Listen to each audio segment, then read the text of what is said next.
Hi mga ka-idol, good evening. Another day, another video. So, din na dayan na magdata day ko anang kuan Kearney. Bitaw ay din na nato sa price cooker ay. Aha. Amo to say ngalan ana basta kay nasayop na ko kung say ngalan ana. So ako din na gitobigan, gilunod ang kuan Kearney kay para malata siya. So takloban day na nato siya. Talaga pag nahihirapan ako. Nanggigigil ako. Di kay siya malak guys. So di ko kabalo. But yun sana. Nanggigigil ako. So ginga na gid ako gitarong nako saon bagid ni siya. Nadugay man ko ay naklangan-langan ka. So nahuman naggiday na siya guys. So ato daday na siyang ipatong dadto sa galotoan.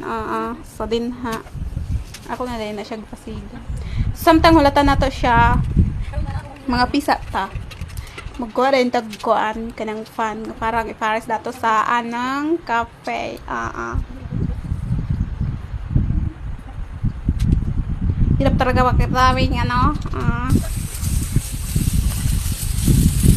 So, pagkahuman ana guys, so magkuan na ta ng kuan atong isagol nga kuan golay. So ato na lang hugasan ka man naman na atong kaladin na ako ipakita kung kinsa na akong pagkalad guys. Basta kay